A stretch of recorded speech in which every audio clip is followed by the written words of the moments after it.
And today we are talking about our most anticipated movies of 2025. This year is shaping up to be epic with superhero blockbusters, animated favorites, and nostalgic sequels. We're running down our list starting right now. Welcome back to the Nerd Source Show. I'm Nathan. I'm Jhon. And I'm Colin. As always, if you want to jump ahead of our intro section to our lists, check the chapter links below. So how are you guys feeling about your list? I'm pretty hyped. There's so many big releases that it was really hard to narrow down. Same here. I think that there's so many great comic book movies that are coming out, especially from Marvel and also DC. And my list is definitely leaning into those. Great. So as a quick reminder for everyone watching, if a movie appears higher on someone's list, we'll wait until it's at the highest ranking to talk about it, to keep the video as short as possible. All right, let's dive in with our honorable mentions. I'll kick things off with my honorable mentions. These are movies that just missed the cut for me. First of all, there's the remake of The Running Man. I'm just interested in it because I just remember it from my childhood. We'll see what that is. I don't have enough information about it for it to be actually on my list, but like it hits me in my 80s kid heart. Predator Badlands. I'm interested in that because of the Prey movie that came out a couple years ago. That was pretty good, and that should have probably went to theaters, and it didn't. Tron Ares. Again, this is more of an 80s thing, although the last Tron movie was,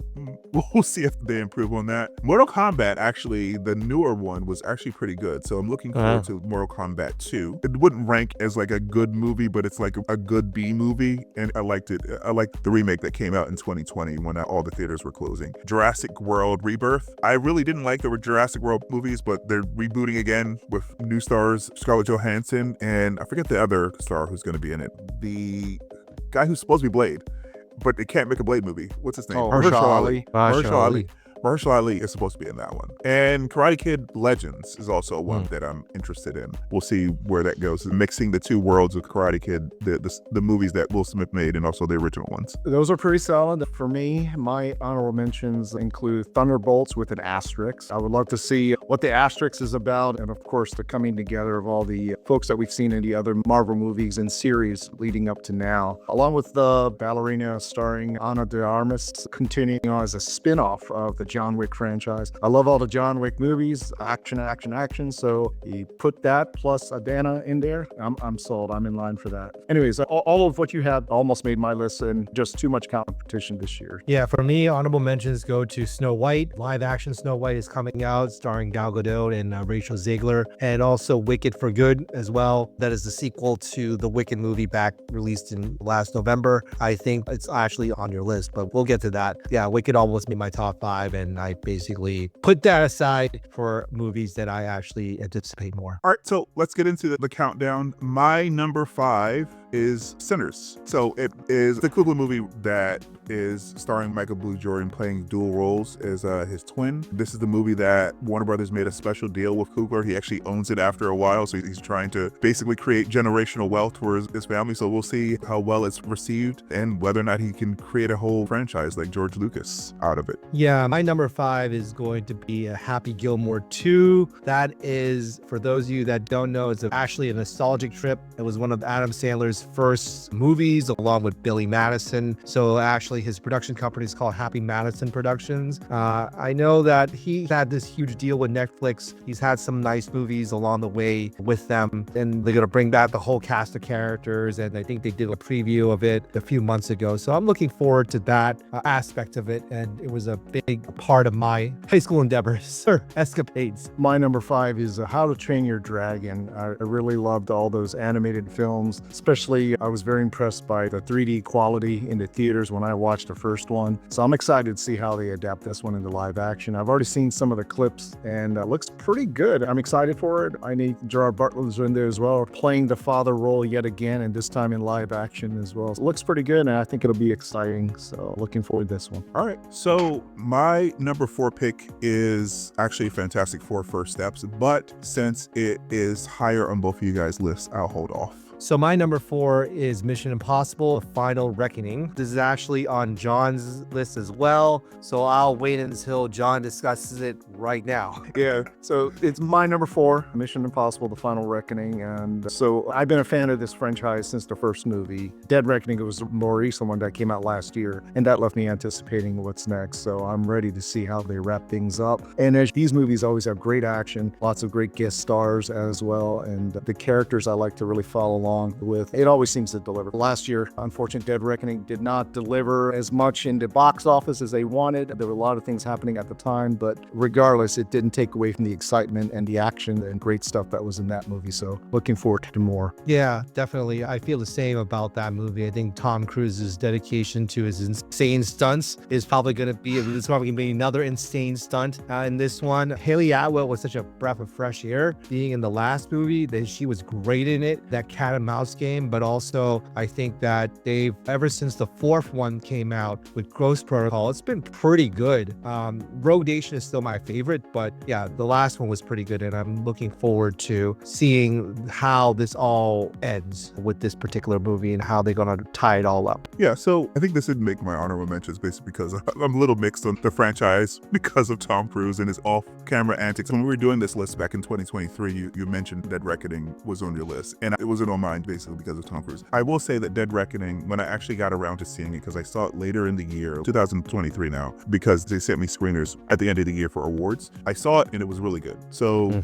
I skipped a bunch of chapters, so I am interested in seeing how this ends, but that's pretty much why it's not on my list. I liked it a lot. I liked the previous Dead Reckoning a lot. I didn't like it enough to still get over my issues with Tom Cruise, so that's what didn't make my list. All right, so number 3 on my list is Captain America: Brave New World, but since it is higher on Colin's list, I'll wait to talk about it. Yeah, my number 3 is Lilo and Stitch. It is the live action version of Lilo and Stitch. Stitch is supposed to be computer animated. Stitch has really exploded since it first came out as a cartoon in the year 2000, so a lot of merchandise of Stitch figures everywhere. It's just been growing over the last 25 years. Disney's gonna have to make more money off of it, so that's why they're gonna do it. I think it comes out on Memorial Day weekend, and I'm excited to see how they're going to bring about this in live action. I know that some of the stars are coming back to be a part of this new live action movie, and yeah, I think that again, it's playing on nostalgia, and it's also playing on a lot of a new generation of kids who have the stuffed animals, and my niece has the Stitch stuffed animals everywhere. So I think this is going to be something to look forward to when it comes out in May.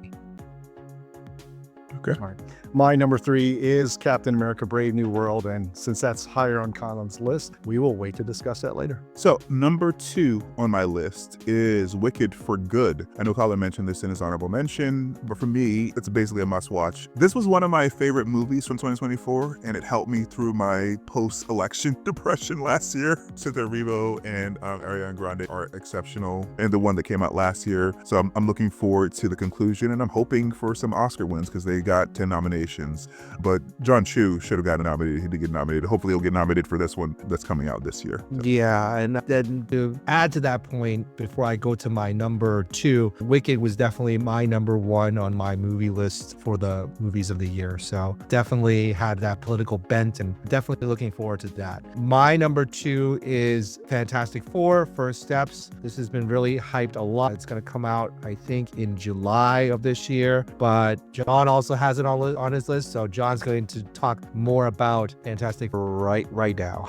Yeah, let's talk about it. After all the starts and stops with this franchise, along with multiple previous versions of the Tim Story directed version, he had the original one along with the sequel, and then the very much big misstep that was Josh Trank's version of Fantastic Four. I've been a huge fan of Fantastic Four since I was a kid, through all the cartoons and even the really updated cartoons that came out even after that as well. So I'm cautiously optimistic. Marvel seems to be taking their time, which is a good sign. So far, the casting seemed to be spot on. Marvel always does a pretty good job with revitalizing long dead franchises. Let's see if they do it again. Yeah, this is a little bit lower on my list, but I totally agree with a lot of what you're saying. It's only lower on my list because I'm not sure what to expect here, because it's another multiversal movie, and those have been hit or miss in phase 5, and I guess we're in phase 6 now. I suppose it's supposed to be in a different universe, so I guess we'll see. But but it's still in my top 5. I am interested in it. Hopefully we'll see something interesting. Hopefully it'll be better than all the other Fantastic Four movies. Yeah, I think that this is definitely going to be one of those transition movies for Marvel, because with the writer's strike and with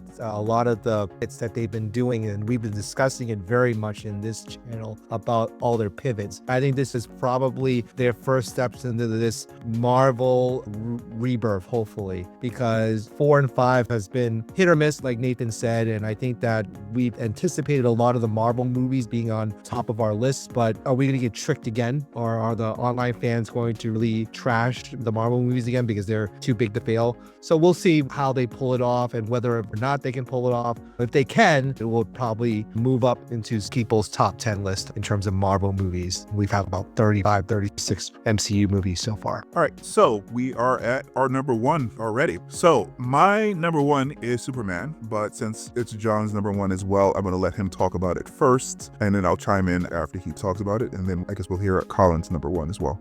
Thanks, Nathan. Superman is my number 1 movie, most anticipated movie of 2025. It's also my all-time favorite comic book character. Superman is such an important movie for DC right now. DC Studios, James Gunn has a lot riding on this as he sets up a new era for the DCU, the DC Universe, as he calls it. Superman's a major key to DCU's success, and so he's got to get it right. He's been quoted as saying that he's got so much anxiety and stress over making sure he gets Superman right. I am a big fan of Gunn's work, and I think he really understands Superman's core as a character. The trailer itself that came out has definitely got me even more hyped. Dare I say, shed a tear in a couple spots there too.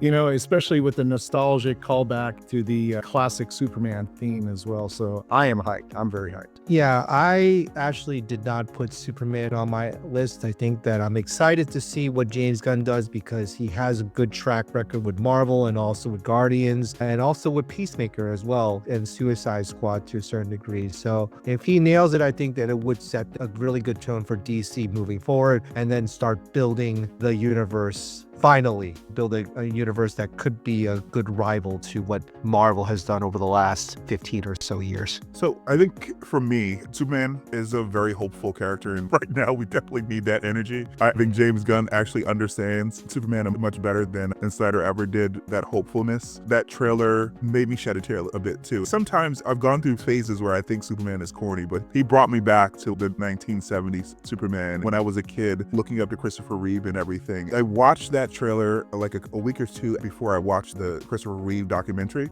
and that Christopher Reeve documentary, according to Gunn, is supposed to be part of the new DC Studios. So like that documentary, then Creature Commandos, then the Superman movie. So that's all part of the tone that he's trying to create with this new universe. I'm looking forward to what he does and where he takes the studio. Yeah, I actually did watch the Christopher Reeve story on Friday, this past Friday, so it was really good. A little bit depressing, but I think it was still very hopeful at the end. My number 1 is Captain America Brave New World. You can see that I have my cap shirt on. You can probably see it there. Anthony Mackie stepping into the lead role as Captain America. I think that's going to be a really good thing. I actually shed a tear during Endgame when Steve Rogers passed the torch to Sam Wilson. And now we watched The Falcon and the Winter Soldier, and I thought that was a really good start. Like Disney Plus, it was definitely riveting. And a lot of those characters are coming back for the Thunderbolts, but also Sam Wilson's been coming back as Captain America. And we also saw the new Falcon in that Joaquin Torres in show as well. So I'm really excited about Harrison Ford because he's one of my favorite all-time actors as well, being the president, and all the other characters. We have Giancarlo Esposito as well as a villain, which he plays really well. There is some rumblings here and there about it being short and things like that. I don't know. I probably will still enjoy it if they keep it in the realm of Winter Soldier, and I think that they're trying really hard to do that. We shall see in a short amount of time. Yeah, I'm very excited for this movie as well. I think Mackie's really going to kill it. I'm really curious to see where they take this story because, as you said, they're going to try to hit on similar themes as the Winter Soldier, or at least invoke those types of tones from that movie. The trailer certainly indicated that, and I'm a big